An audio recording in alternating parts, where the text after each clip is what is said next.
सिद्धार्थनगर के सैकड़ों की संख्या में उत्तर प्रदेश पावर कॉरपोरेशन के संविदा कर्मचारी ने कैंडल मार्च निकाला। विद्युत संविदा कर्मचारियों का कैंडल मार्च विद्युत कार्यालय से शुरू होकर कलेक्ट्रेट कार्यालय तक गया। इस दौरान सैकड़ों की संख्या में संविदा कर्मचारी सरकार के खिलाफ नारेबाजी करते रहे। इन लोगों ने मुख्यमंत्री को संबोधित ज्ञापन कलेक्ट्रेट पहुंचाकर एसडीएम सदर को सौंपा। अपनी मांगों के बारे में बताते हुए संघ के पूर्व संचालक उपाध्यक्ष नकुल चौधरी ने कहा कि पिछले कई वर्षों से विद्युत विभाग में आउटसोर्सिंग का संविदा पर कर्मचारी अपनी जान जोखिम में डालकर काम कर रहे हैं। उन्होंने कहा कि बिजली विभाग में किया जाने वाला हर पल खतरे से भरा होता है, इसलिए हम लोगों को भी एक समान कार्य का एक समान वेतन मिल।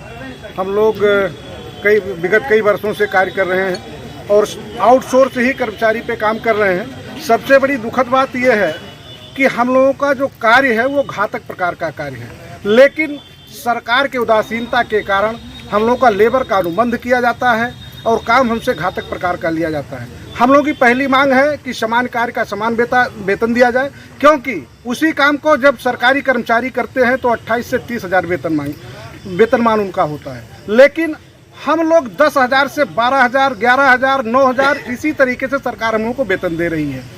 दूसरी बात, हमने कई बार सरकार को अवगत कराया कि हम लोगों की मांग पे जो जायज़ मांगे हैं उस पर ध्यान रखा जाए, ध्यान आकर्षण प्रोग्राम भी रखा। उसके बाद सरकार के विरोध में हम लोगों ने एक आंदोलन किया जो संघर्ष समिति के रूप में 2023 में मार्च में हमारे उस आंदोलन के दौरान संविदा कर्मचारियों को हटा भी दिया गया।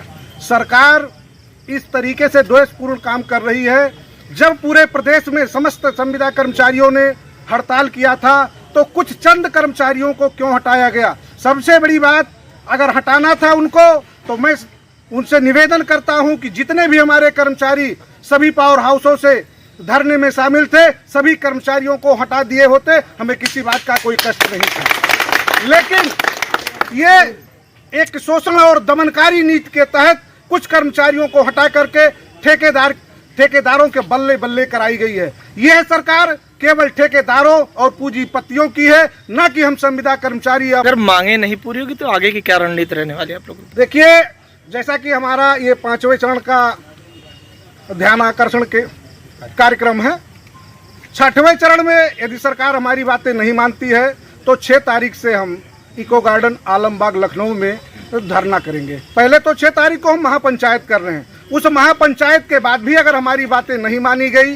तो हम उसको धरने का रूप देकर के आंदोलनरत हो जाएंगे। स्ट्राइक वगैरह भी करेंगे? हो सकता है, वो केंद्रीय कार्यकारिणी का जो भी निर्णय होगा वो हमारे समस्त संविदा कर्मचारियों और साथ